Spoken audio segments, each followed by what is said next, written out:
Cold open. The wind knows the names of the dead. The first snow of December came early that year. It arrived not with cheer but with silence so profound that even the trees forgot how to whisper.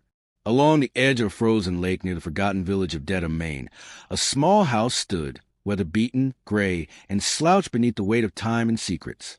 Its windows were veiled in frost, its doors never quite shut, as if the house itself was tired of holding in the screams. Inside that house, four porcelain dolls sat in a perfect row on a mantel, untouched by dust. Beside each doll, a tiny yellow placard bore a name: Clara, Josephine, Eliza, and Margaret. But no one remembered the girls themselves. Not anymore. Nathaniel Reed did. He had returned to Maine after 37 years, an old man now, once a bright-eyed boy of 8 who left the village with a shattered mother and no father. His hands trembled as he stepped out of the rusted coach.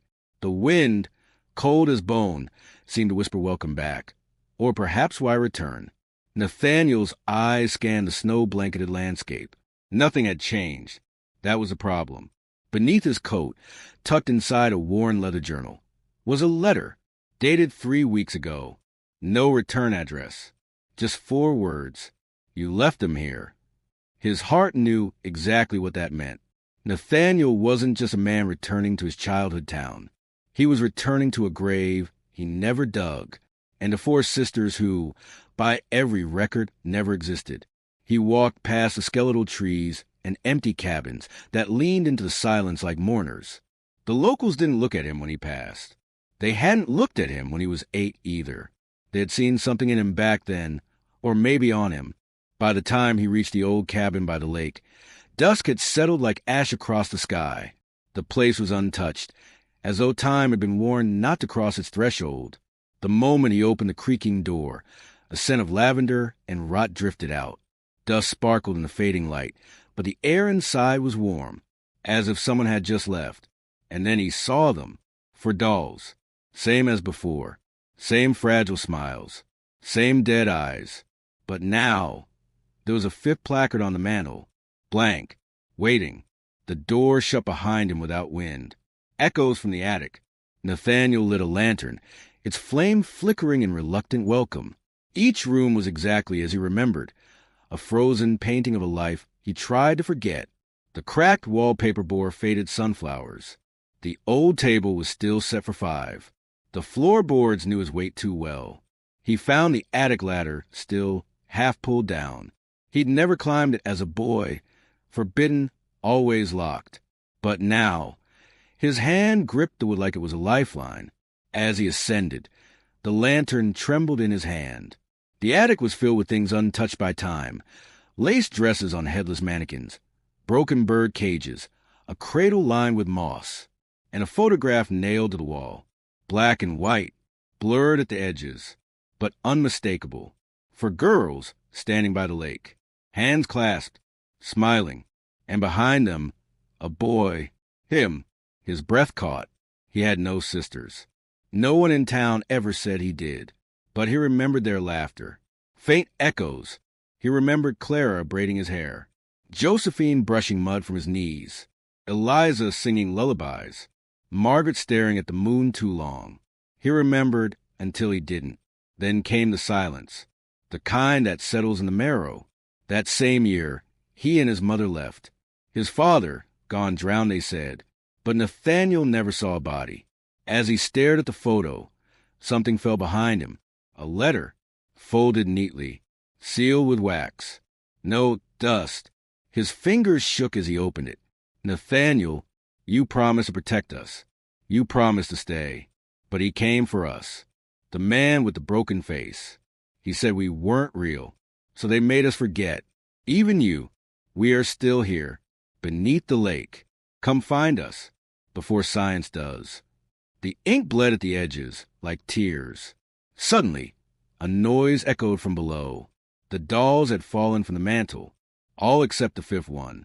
That one now bore a name, Nathaniel, beneath the ice. The next morning, Nathaniel stood at the edge of the lake.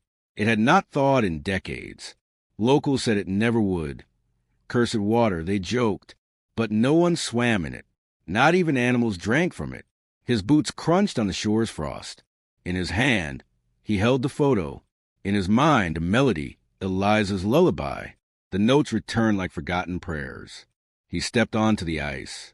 Each step brought back memories, unwanted and unkind.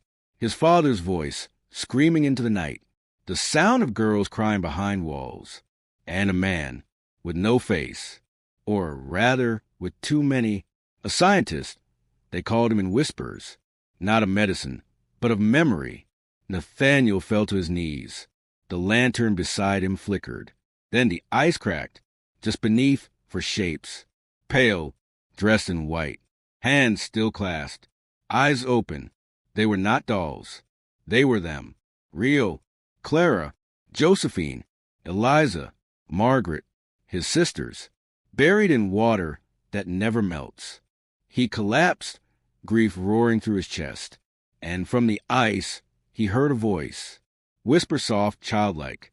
You left us a science, Nate. You let them say we weren't real. Now they want you too. He turned to run, but standing at the edge of the lake, the man with the broken face.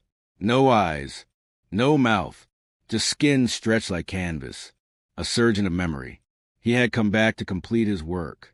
Nathaniel ran toward the cabin, but he knew there was no escape from a mind once opened. What we bury still breathes. By morning, the townsfolk found a cabin door wide open. Inside, the mantel bore 5 dolls again, all with names. Clara, Josephine, Eliza, Margaret, Nathaniel, and in the center of the room, a journal, open to the final page, in his trembling handwriting. They were real, and I forgot them. I let them be taken, erased by those who feared what didn't fit their laws. They called it madness. But madness is just memory they cannot study. I try to remember too late. If you read this, know this, truth does not require permission. Love does not vanish when others deny it. And what we bury to protect ourselves still breathes beneath the surface. No one ever claimed the house again. The lake never thawed. And the wind still whispers the names of the 4 girls. And one boy who remembered too late.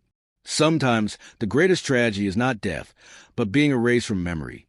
For memory is the only proof that we ever truly existed. And so, the macabre mystery of the 4 sisters that science refuses to study remains unsolved. Because the truth was never meant for science. It was meant for heart.